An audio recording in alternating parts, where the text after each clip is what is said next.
Welcome to Mac and Blue, the cutting-edge podcast for the nation's builders, merging the realms of construction with exciting advancements in technology. Join us on a thrilling journey where we delve into the dynamic world of blockchain, AI, the metaverse, virtual and augmented reality, and their transformative impact on the industry. Our engaging discussions span a wide spectrum, covering not only construction, economic development, supply chain, and market segments, but also exploring the vibrant tapestry of diversity within the construction landscape. We shed light on the intersection of local politics and its profound influence on the construction sector, while championing the remarkable contributions of women and minorities in construction. For all things Mac and Blue, head to www.macandblue.com, and don't forget to subscribe on YouTube. I'm your host, JJ Levinsky. Now let's get into it. Hi everyone, welcome to another episode of Mac and Blue. I'm your host, JJ Levinsky, president and co-founder of Blue Wave.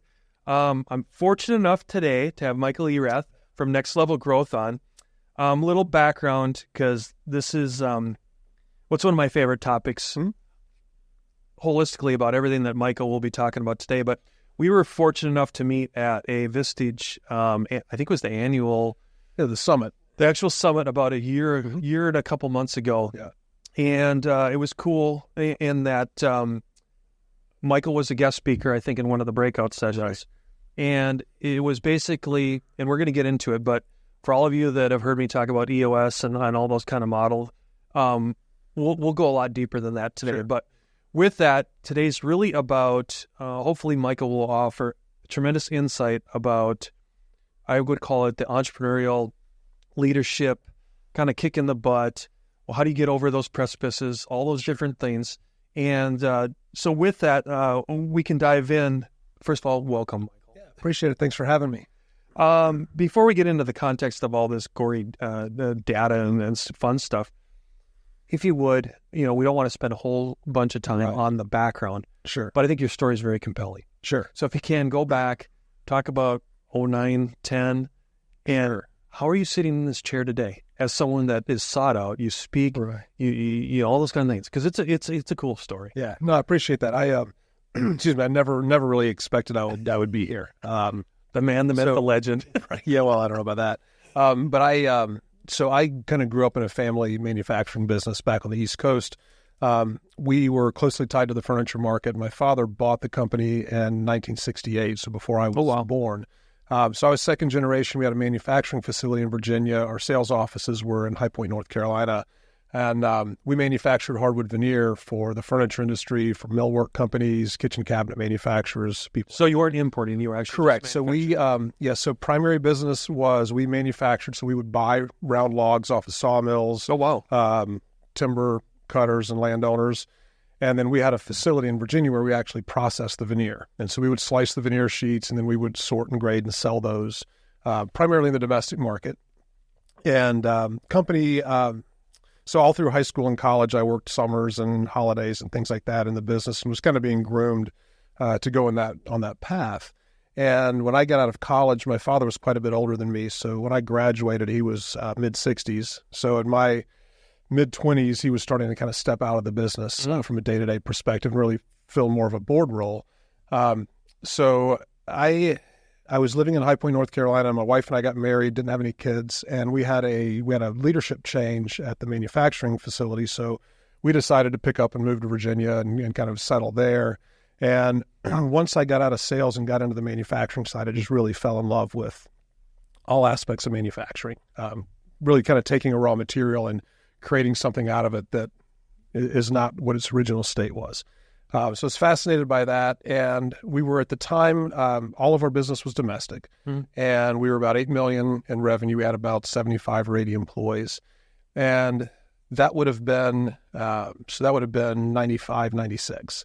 And that was about the time that the furniture manufacturers in the U.S. were beginning to move offshore and set up facilities in Asia, primarily China. So what ended up happening is all of the customers that were in North Carolina, Virginia, South Carolina, the manufacturers that were right in our backyard, they all started to close their facilities and leave. So we had to make a massive pivot and become more of an international business in that time. So we got through that. We got through that stretch, and as we were going into the early to mid 2000s, one of the challenges that we had as we were growing was accessing raw materials.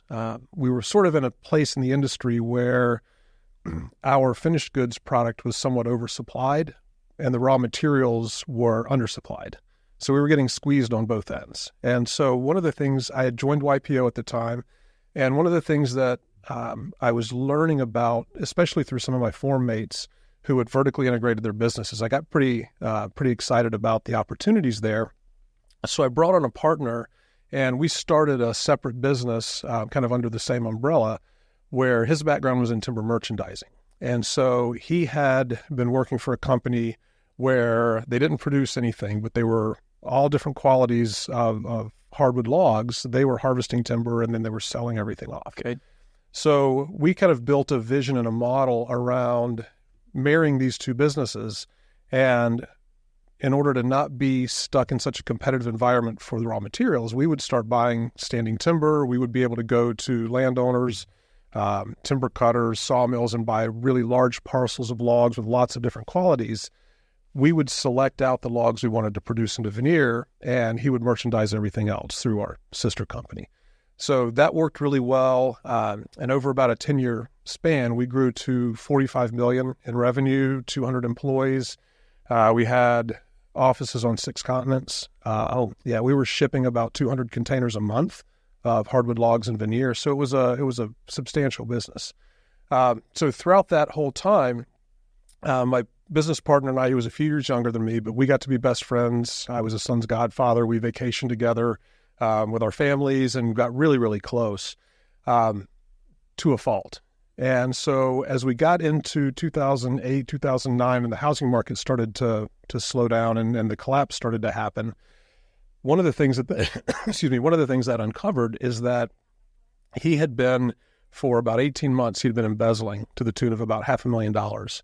But more importantly than that, he was the managing director of our trading company, and we had a separate controller who was not directly accountable to my CFO that was on the manufacturing side of the business. They had 2 sets of financial statements, and he was committing bank fraud. So I found all of this out through my CFO, who was kind of digging in and trying to help them through some cash flow struggles they were having. He uncovered all of this. I was actually on my... Do you remember that call? I do. I was driving to Washington, D.C. I was about an hour outside of D.C. It was my year to be the incoming moderator of our forum. So I was going to 4 moderator You mean in YPO? In YPO, Okay. Thank you. Just wanted to qualify, because there's so many people that have EO, Vistage, YPO, blah, blah, blah. Exactly. Yeah. So so that was around 4 o'clock in the afternoon. So I got the call from Bob, our CFO. I immediately hung up and called my attorney, and I was like, I don't know what the hell to do with this information, right? And it's not like everyone should be experienced in this. Yeah, we didn't really cover that when I was in college, right?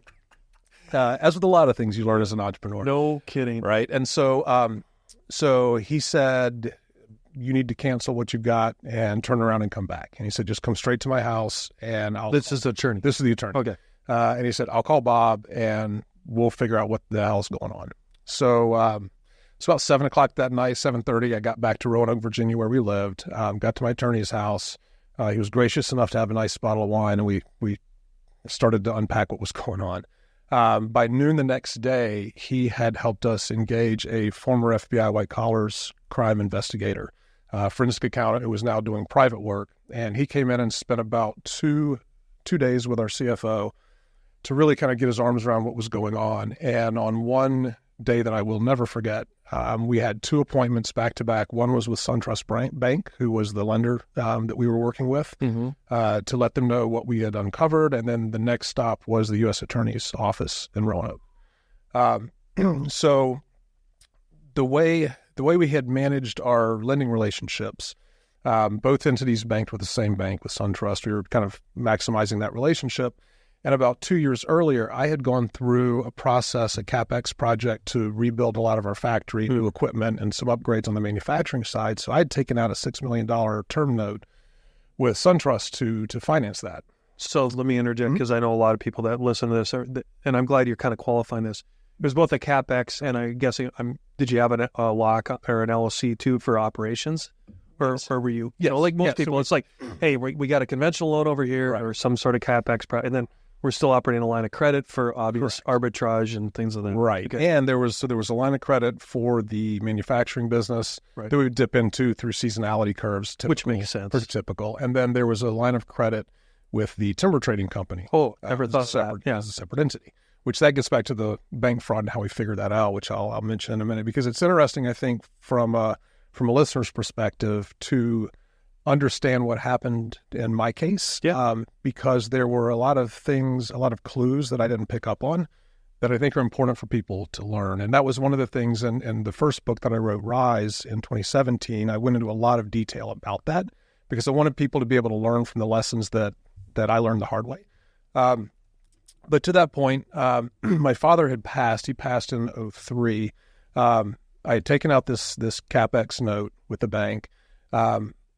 My mother, unfortunately, was stuck on the guarantee with me and with my wife, but we had transitioned her out of the business. So I had bought her shares. So now she no longer has equity in the business. She's hung on the guarantee. Just found out my partner's been committing bank fraud, and the bank decides they're going to freeze all of our accounts. Ouch. So $45 million business, 200 employees. We are insolvent overnight. So what a feeling. Yeah. Right. So I was, this was 2008. So I was 37 at the time, trying to figure out what to do here. And unfortunately, my CFO at the time was in his late 50s, very seasoned guy, and was very, very helpful. Like a sound of reason, if you will. Yes. Or a voice of reason. Right. He was able to be very helpful with that. But so as we started unpacking things, the bank fraud issue that we uncovered, because we had a line of credit in the timber trading company, part of the embezzlement was my partner putting an addition on his home, but he was running all the invoices for the contractors through the company. And because, as I mentioned, we're shipping 200 containers a month of product. So we had bills from our freight forwarders where we constantly would send them $10,000, $20,000 checks. Yeah, it doesn't surprise me, yeah. What he was doing was he was having the controller in that business recategorize those as freight forwarder invoices. So here was one of the mistakes I made. They were having some cash flow challenges in that company as revenue was slowing down in the financial market collapse, which is common. So we were using Peachtree for our accounting. I was getting a copy of the Peachtree register every evening, just trying to help them kind of figure out, how do we better manage cash flow and trying to give them some high-level guidance. So I would see $10,000 or $20,000 accounts payments going out to the freight forwarding companies. Many of those actually were to the contractors working on his house, but she was reclassifying them before I could see them. So I was letting them handle the bank reconciliation with the actual checks, and I was just using the register. But because of that level of deceit, I didn't see it happening. Yeah. So they uncovered that. And what ended up happening, what was the flag for my CFO, was our controller had been signing the borrowing base certificates. So every 30 days, we had to certify our accounts receivable and our inventory. Pretty standard. And so we were, I believe, getting 85% of AR and 25% of inventory. Mm-hmm. So as revenues are declining, AR is declining, the available amount under the line of credit should be coming down. Cash is getting transferred back to the bank, deleveraging their position. So what he was doing was he and our controller were actually falsifying invoices to create accounts receivable out of inventory that wasn't actually sold so that they could get the 85% versus the 25% to keep the line of credit availability up so he could continue the cash flow that he was pulling out for himself. And what happened was probably about 3 or 4 weeks before this unraveled, he started signing the borrowing base certificates instead of the controller. And so when we first asked about it, she had recently started working remotely in Georgia. She and her husband were going through a split up, and so she was splitting time. And she just said, well, since I'm not always here, Matt's decided to sign the certificates. And first blush that, okay, fair enough. But as a few more weeks went past, we began to realize something was off. And that's when I was on the road and our CFO figured that out. So a lot of stuff in there and a lot to unpack, a lot of lessons. Okay, so there comes a time when dreams become a reality, when you see your vision materialize into a true work of art. And the only way to get there is to choose a general contractor who shares that same vision and knows how to bring it to life. At Blue Wave, we aren't so big that we've forgotten where we've come from, and we aren't so small that we can't care for your projects regardless of their size. When your vision deserves safety, perfection, timeliness, and expertise in order to become a reality, trust Blue Wave to get it done right the first time.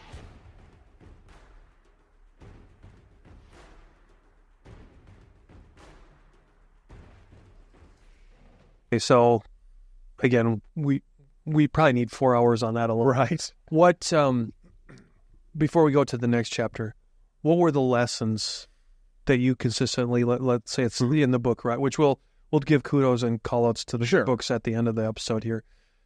But go back and maybe you summarize this a lot in Rise because I can't remember. Mm-hmm. But what were the takeaways and the lessons that you would love to share with the audience in that? The biggest thing was we still hadn't really systemized how we operated as a business. Got it.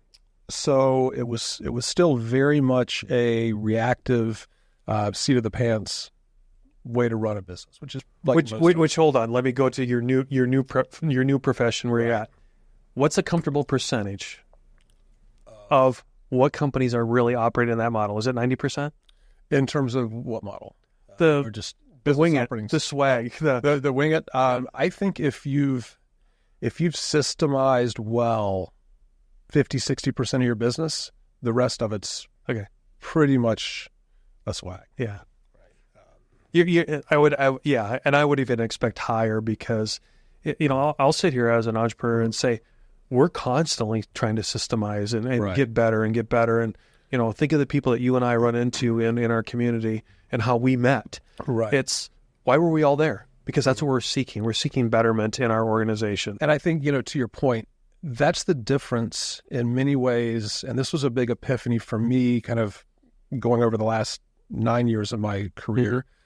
That when you focus on a system for the business, that's different than having an approach, kind of a principled approach. And there's a difference that I've come to realize between something that is prescriptive and something that's principled. And so fast forward, so we ended up took about a year and a half with the two businesses when all of this unraveled. One of the things that I did at that time, so if you think about going into that era, the financial markets kind of collapsing and resetting, most companies that were having challenges were throwing the keys at the bank and letting the bank figure it out. Right. I had my mother hung on this guarantee. I needed to figure out how to protect her and her assets. And so I went to the special assets group and offered if they would give me just enough liquidity to take the business through an orderly liquidation to maximize what they could recoup out of it, that I would stay on and do that and not just throw the keys at them. Which at that point, it was one less fire for them to fight. They were happy to do that. And with all of that new equipment, millions of dollars worth of new equipment, they would have gotten nothing at auction, which would have been their alternative. Right. So I had a few really fortunate events happen over the course of 18 months. We got the bank made whole. We got the creditors made whole. What we did is my wife and I decided to take the haircut so that we could avoid bankruptcy and essentially it was live to fight another day. Yeah. Which we were able to do. We restarted a smaller business in 2010, 2011, and kept two key employees, moved to Ohio and found a contract manufacturing facility and outsourced our production. And I assume in the same business. Same business, same industry. Yeah, I got it. New entity, and we just kind of rebuilt from the ground up. Got that to a $7 million business. Through my time in YPO and then later EO, we had implemented, bits and pieces of mastering the Rockefeller habits. We had implemented top grading pretty well. We were doing that well. We had implemented some concepts from Jim Collins, but it was all kind of, make it up as you go. Yeah. And that's when I was in EO Columbus. I read Traction, our forum group read that together. And I was like, okay, somebody kind of put their arms around this and created a more comprehensive approach, filled some gaps that I still had. And so I decided I was going to get on that path. And so I'm an admitted self-implementer of the system. And Admitted. But He said committed. okay, well, that's coming. But one of the things that I've always been wired as somebody who likes to take things that exist and find ways to make them better. Okay. And so I really, what I loved about traction and EOS and what Gino had written about was not specifically the tactical tools, but the intent behind them. Well, kind of back to, I think you're going to get there, but the prescriptive versus the principled, right? And we'll dive deeper, right? Yeah, exactly. Okay. Exactly. And so I really liked the intention behind what EOS was and the model.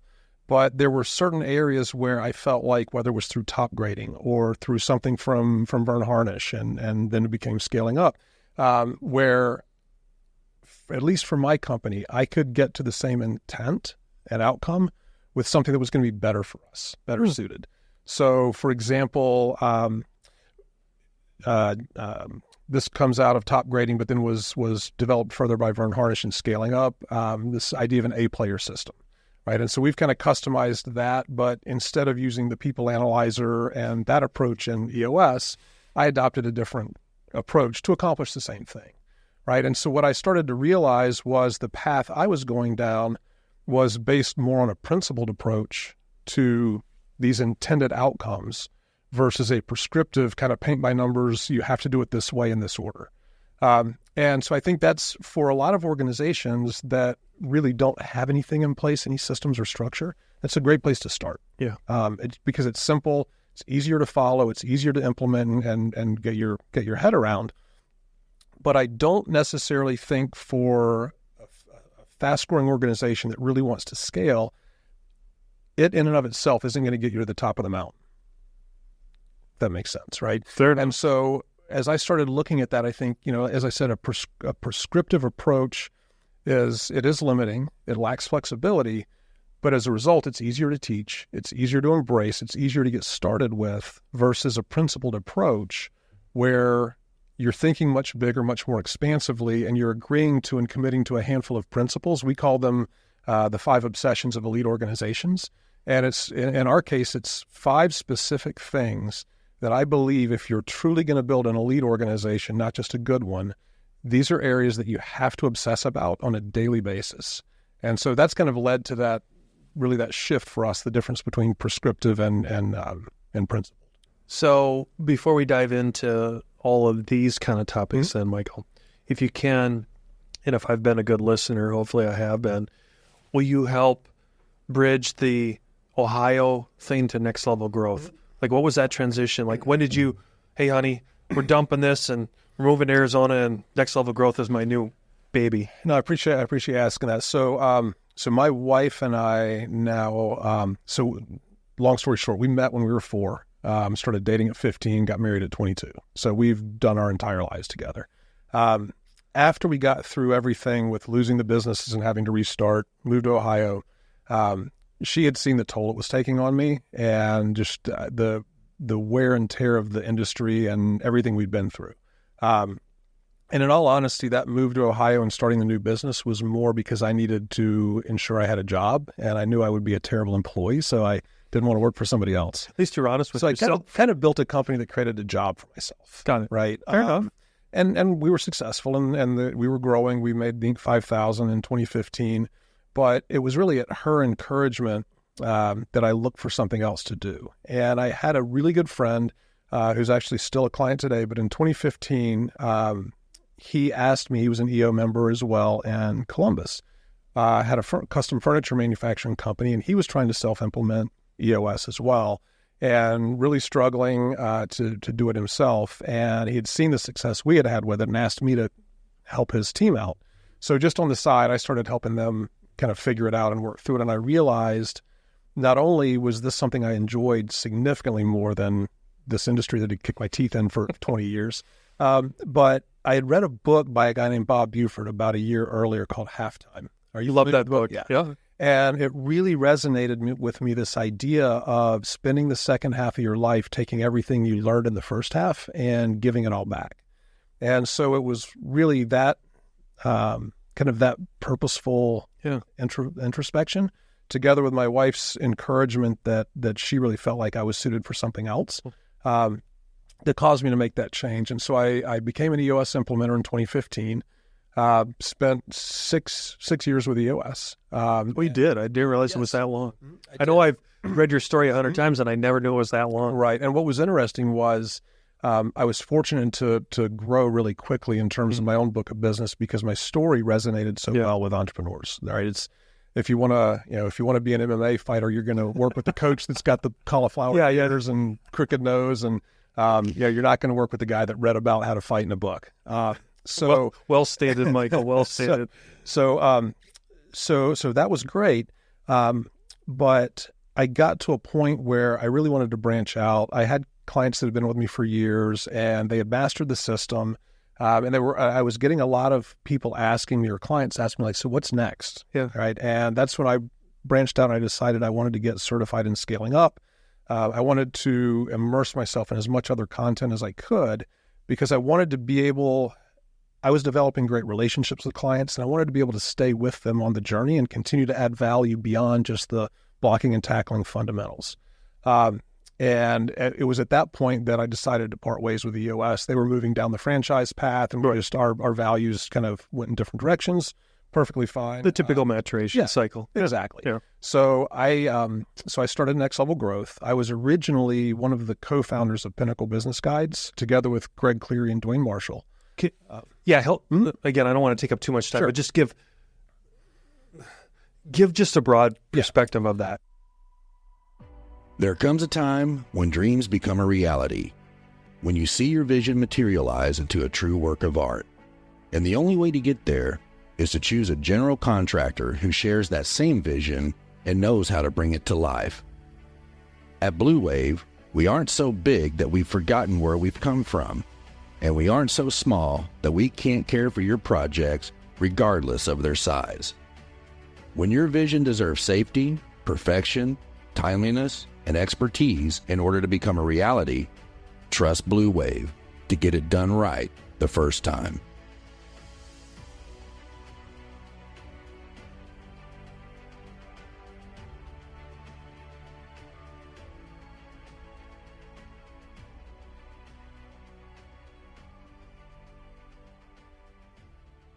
So Greg and Dwayne and I, all within a couple of months of each other, had left EOS, and we're trying to decide, like, what's next.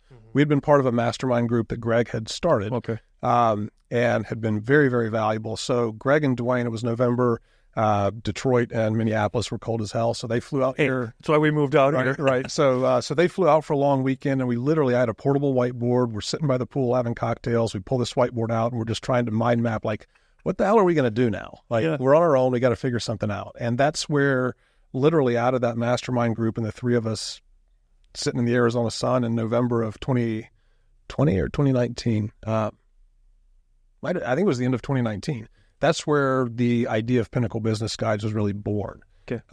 So originally, I was going to be one of the three partners, and I was going to more or less be in the finance seat. That year we had a family tragedy that kind of pulled me away and consumed a lot of my time.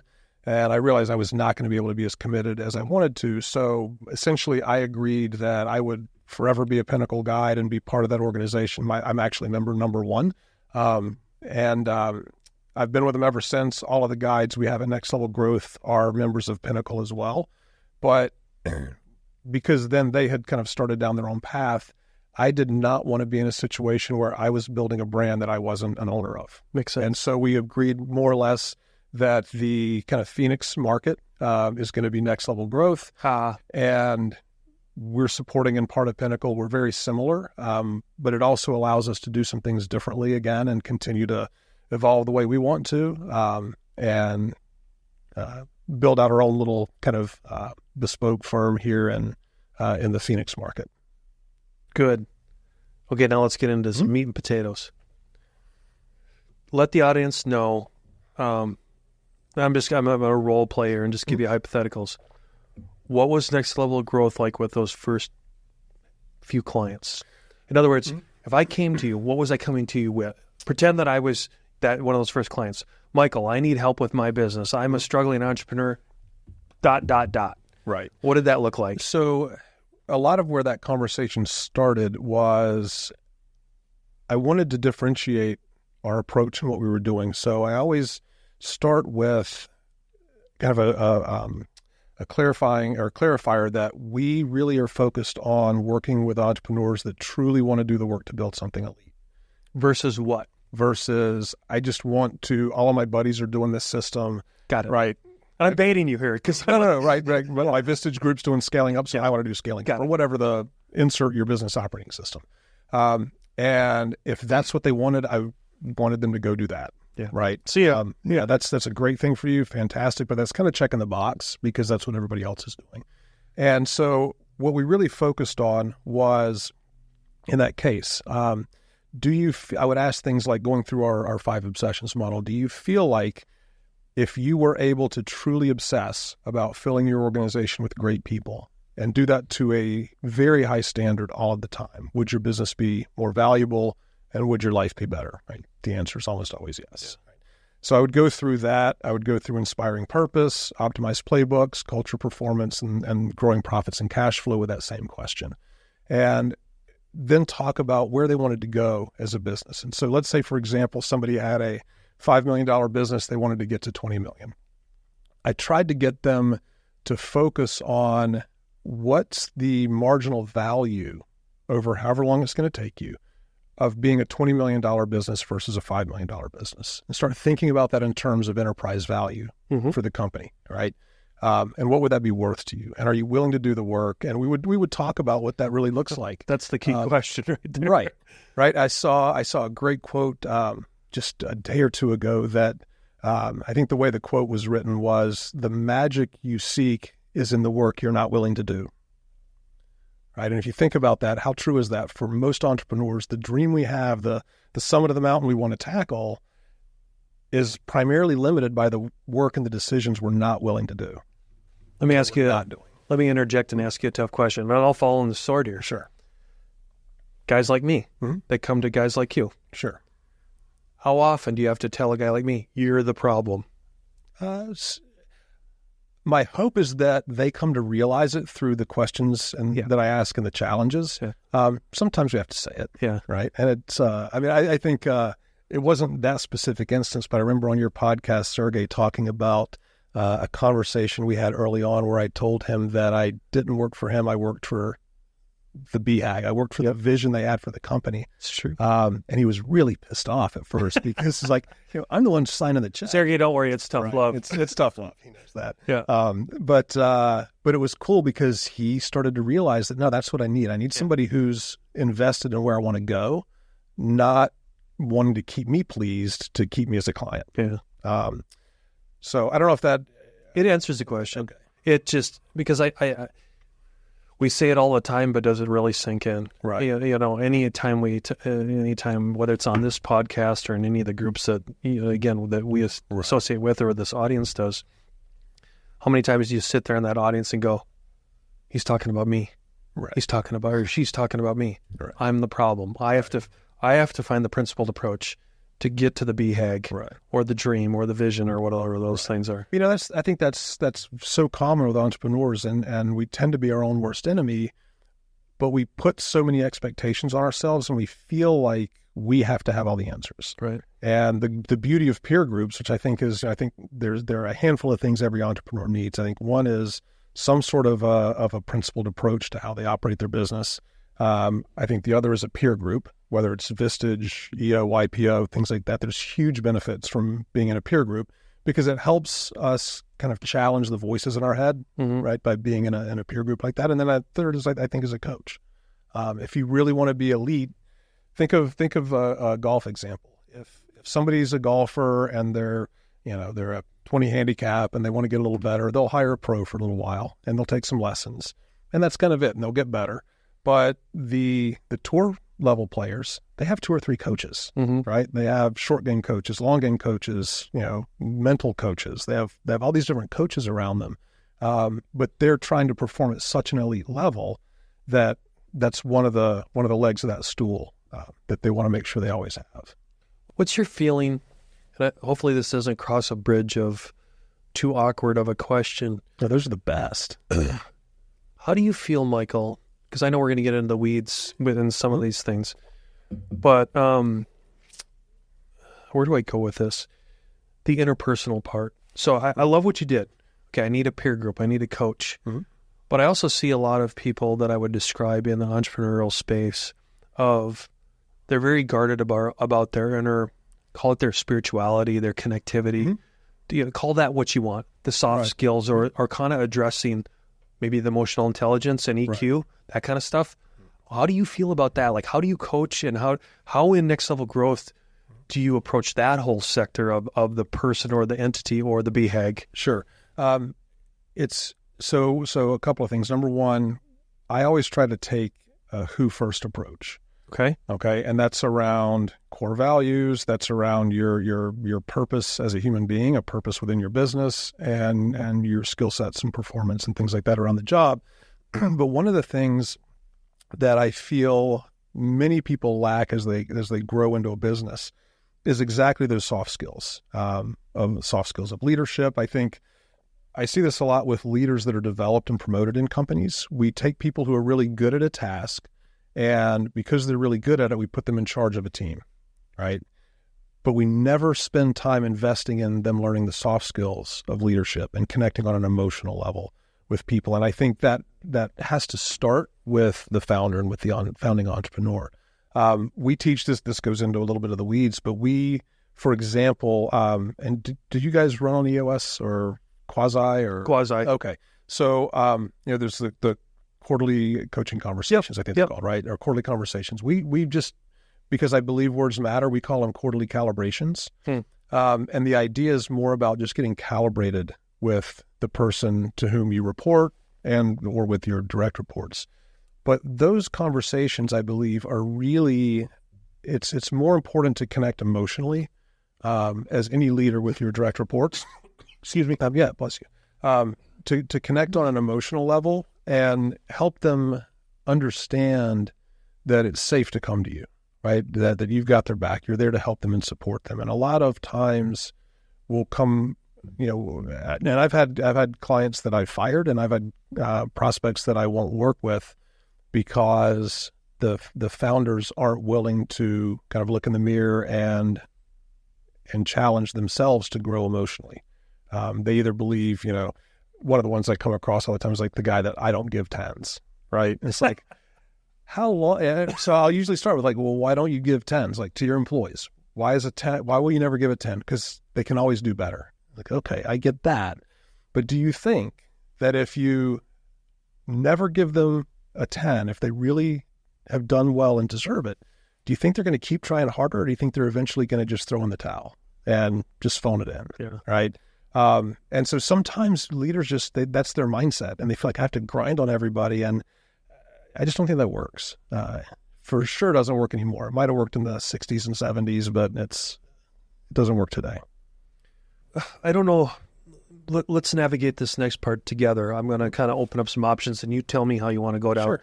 Do you want to focus on it? Does it behoove us to go on the 5 obsessions, or do we want to go more in the role playing of sharing with the audience, maybe without mentioning names, more of like the testimonials of how customers come to you and what you've been able to produce for results?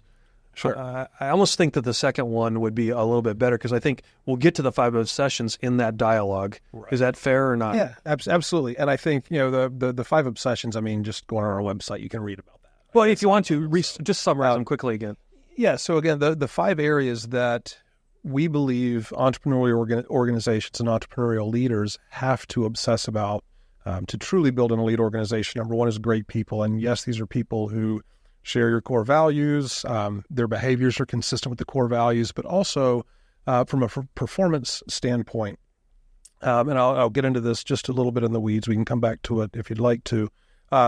But I'm a big believer that when it comes to people and issues and frustrations, most of our frustrations in relationships with people, whether it's personal or professional, are the result of uncommunicated expectations. Uncommunicated expectations. Correct. So it's not where everyone says it's communication. You're being more specific. Correct. It is uncommunicated expectations. Right. If, for example, preparing for this podcast, right? If we had spent half an hour to sit down and really discuss expectations of one another, and we align to those expectations, we understand one another, we have a de facto agreement. Yeah. If we have a de facto agreement and I violate that in the course of this podcast, it's much easier to course correct me because I've already agreed to that with you. Does that make sense? Yeah. For the record, Michael did an awesome job of prepping for this, and I sucked. But now I see why. This is why I'm the student, he's the teacher. I don't know about that. That was good. No, but I'm willing to fall on the sword because sure. I will tell you that now that you've said that and I listened, it's like, oh, now I see why Michael was sending me the emails that he was sending me. Right. And I didn't reciprocate that. So this is good. Okay. This is good. No, so perfect. All you leaders out there, there's a purpose to this. Right. So again, like I said, I like to take things that exist and make them better. Yeah. And so I felt like what Gino did with the EOS accountability chart was a big step up over org Agreed. charts, right? Oh, absolutely.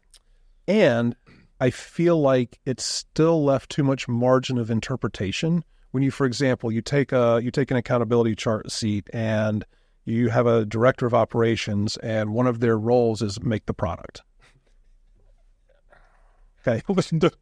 Okay. That leaves. I'm sorry, I'm laughing with you, not at you. Right. No, there are different ways to approach that. And so we've come up with what we call mission, most critical outcome, and obsessions. And so it's 3 components of an accountability chart sheet. I'll dive into that later if you'd like.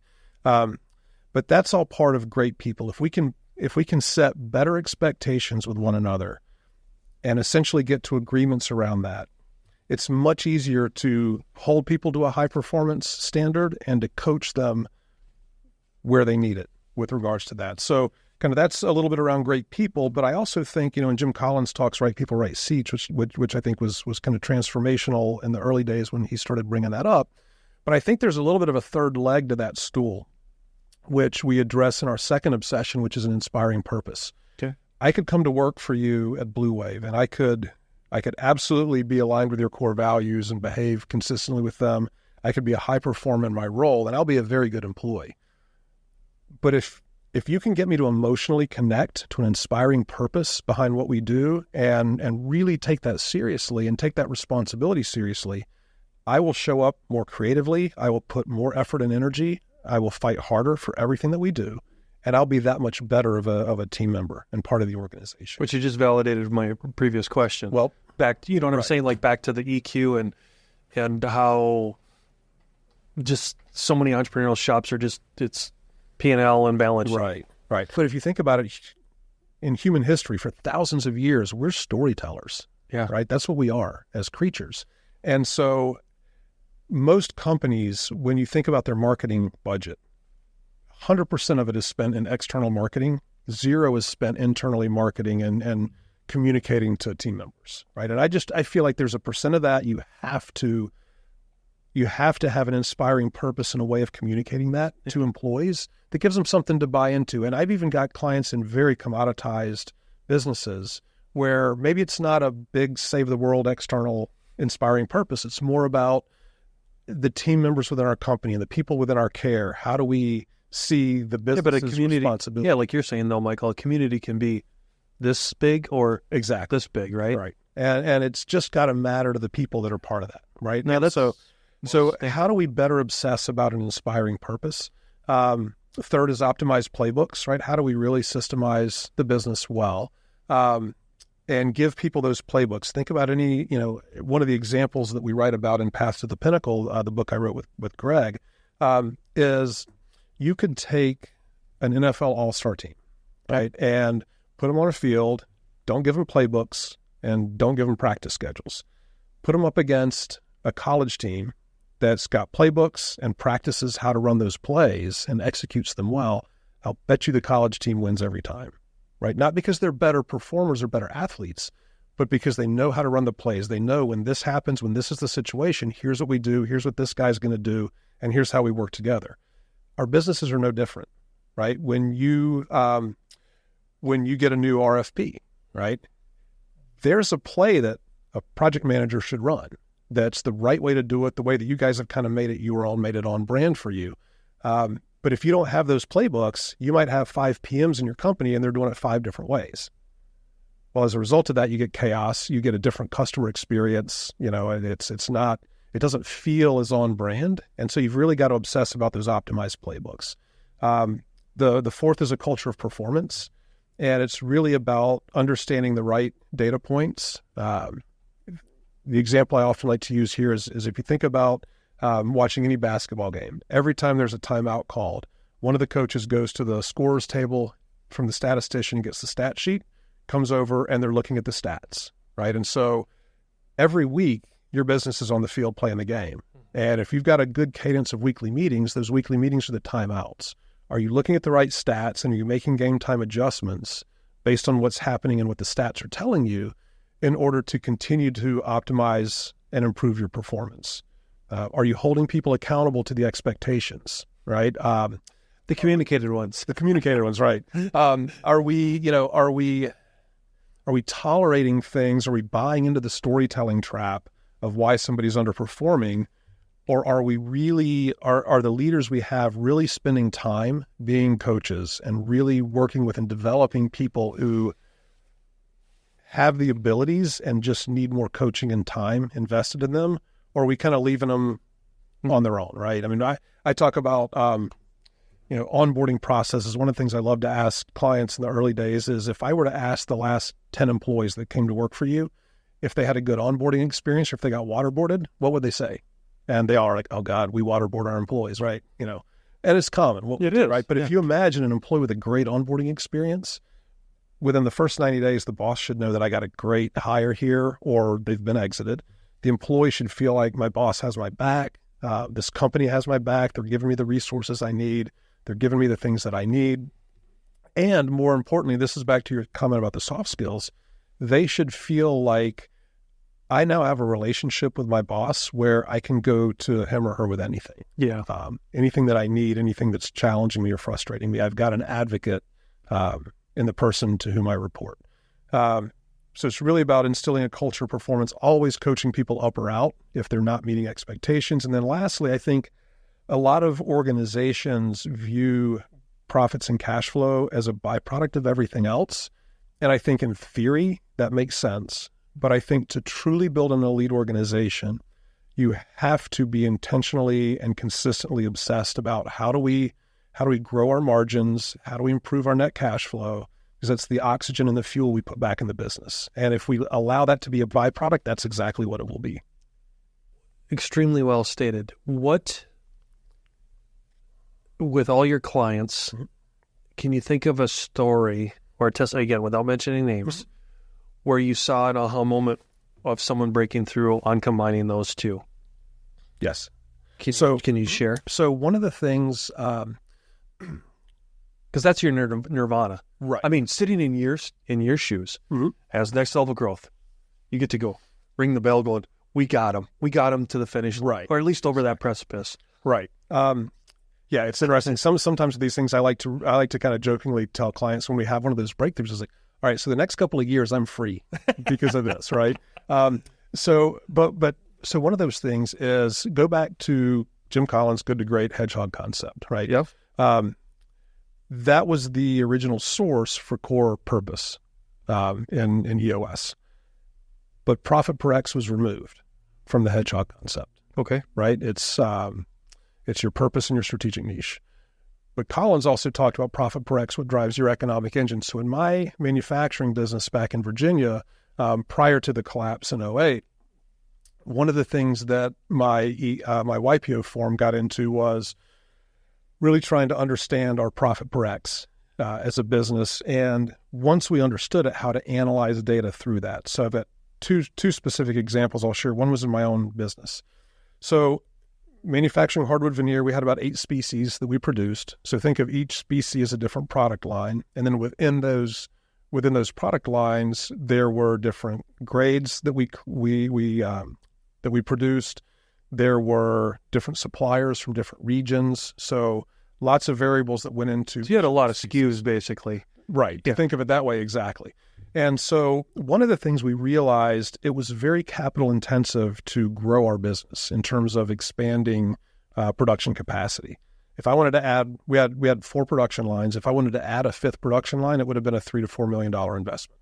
So of equipment. It was very cost prohibitive to grow that way. And we were a smaller player in a big market with a lot of really big competitors. So we wanted to maintain our flexibility and not be a slave to that. So one of the things we started to realize is in our business, we had our monthly nut of all of the overheads, all of the burden we had was about $250,000. So until and most of it was fixed. There were very few variable costs within that. So until we crossed the $250,000 threshold of gross profit dollars, we weren't making any money. And so we had a limited production capacity. So I look at this as kind of when you understand your constraints as a business, you can begin to understand where your profit per X lives. So what I mean by that, for us to grow our profitability, our real dollars of profit, we could either expand our production or we can improve our gross margin. Okay. So what we started realizing was if we could focus on our gross profit dollars per board foot produced, because board feet was our common unit of measure. If we could analyze that in everything that we did, then for the same operating expense dollars that we're investing, we could generate more gross profit dollars, which made us more financially efficient, which would make us more profit. So once we realized that, we started to really obsess about how to analyze different things in the business. So one of the first things we did was we said, all right, let's look at every species we produce. And on whole, what is the gross profit per board foot of cherry versus maple versus red oak versus walnut, white oak, ash? So we started to compare that across the different species. And one of the things that became very clear very fast is we were allowing our sales team to dictate what we produced based on what they could most easily sell and what customers were asking for. So back in the 90s, early 2000s, red oak was one of the most popular species in the U.S. in terms of volume. And it was completely commoditized.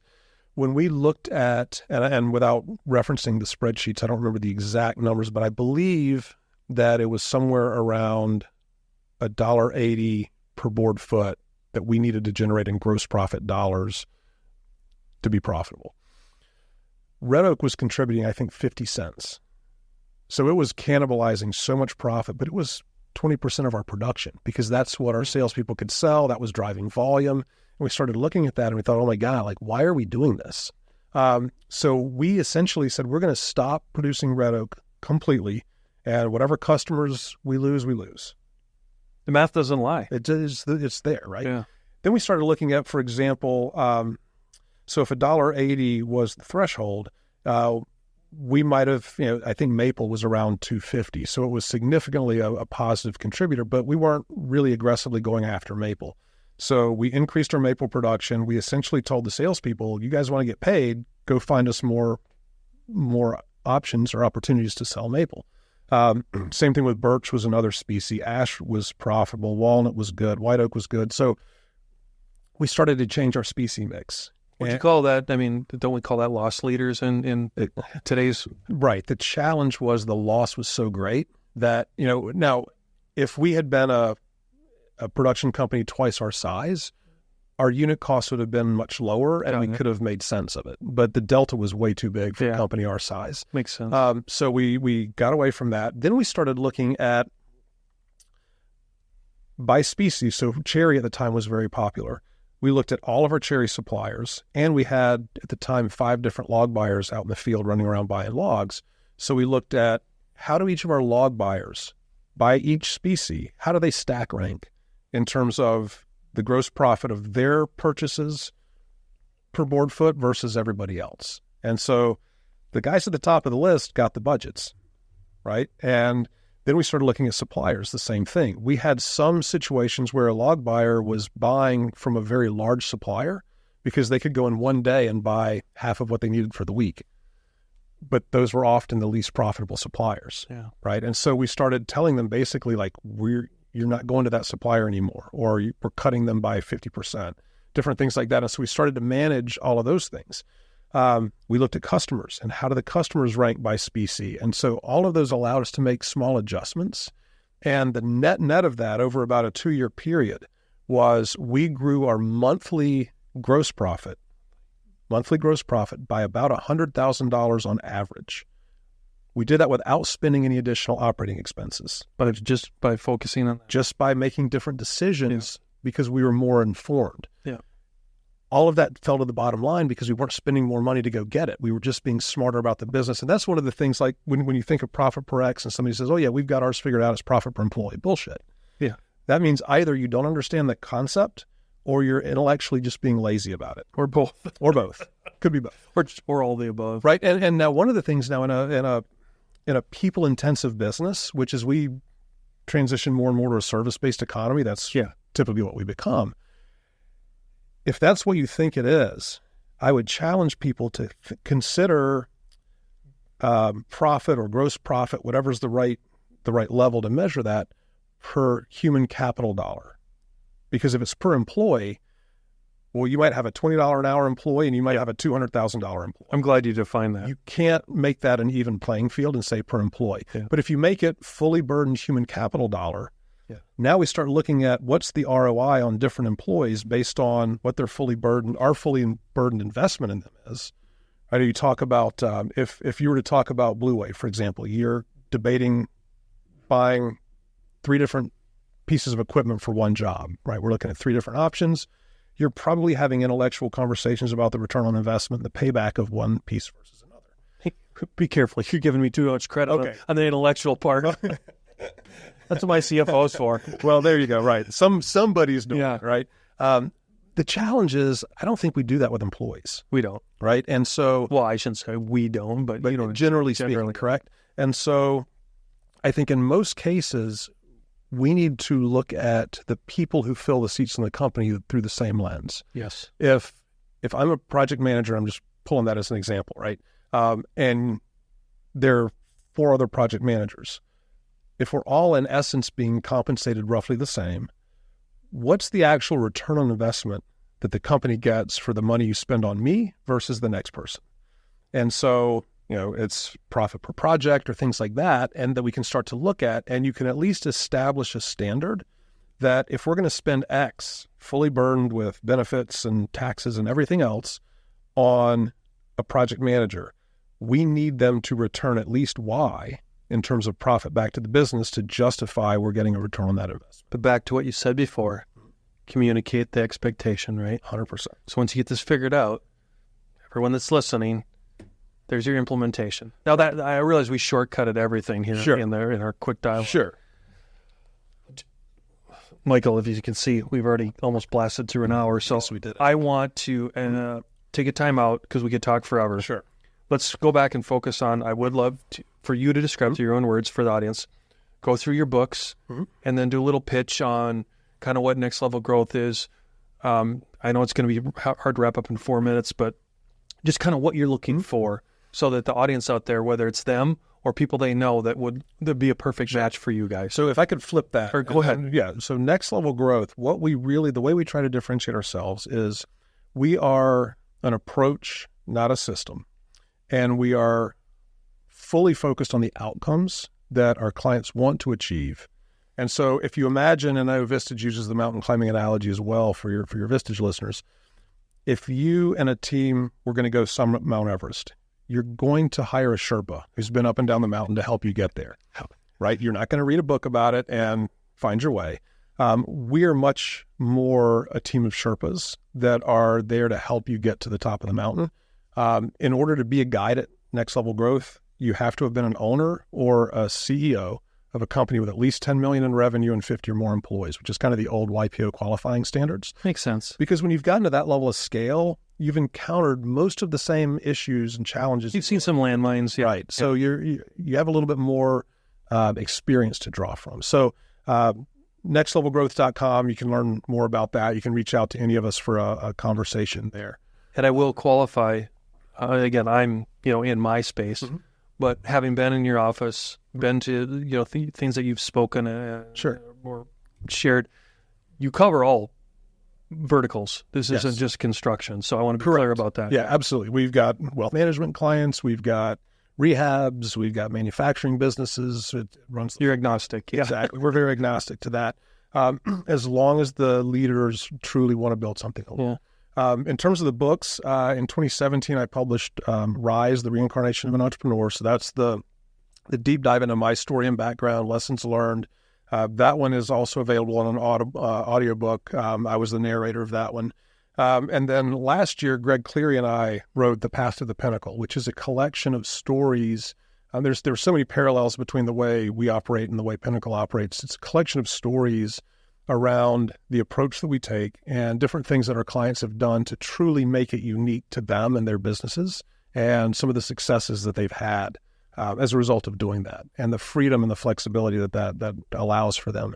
I am just in the early stages of a process now to release what will be my third and, God, I hope, my final book, which is going to be... Come on, Michael. Oh, you have no idea. It's going to be called, I believe, at least the working title is 5 Obsessions of Elite Organizations. Oh. And it's going to be a deep dive that really provides here's how it's done. Here's some significant details around things you need to be focused on, things you should be looking out for and working on, all to kind of summarize what it is that we've learned and done over these 8 or 9 years.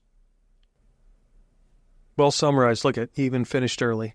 A minute to go. You're organized. What do you want to do? Because you had communicated expectations. Oh, it was good. Thank you for that. I am looking. We do have a minute or two left.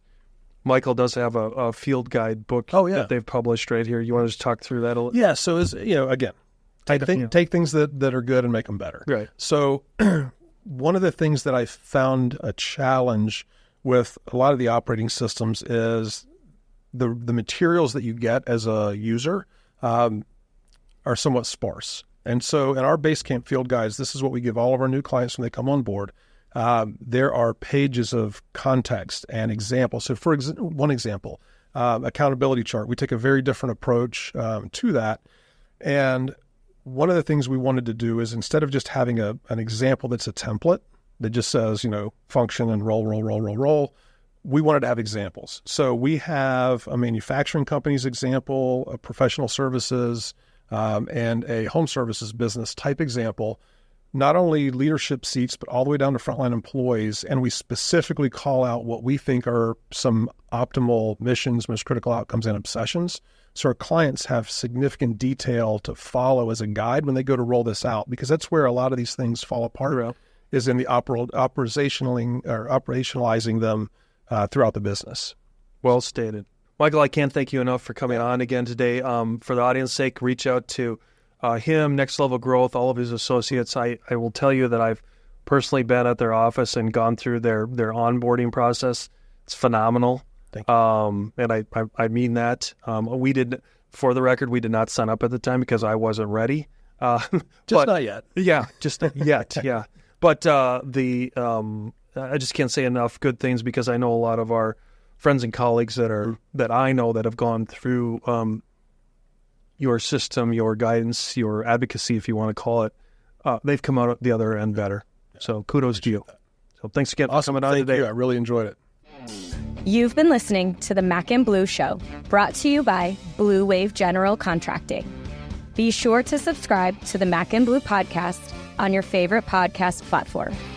Follow JJ Levinsky on LinkedIn and Instagram. Tune in every Monday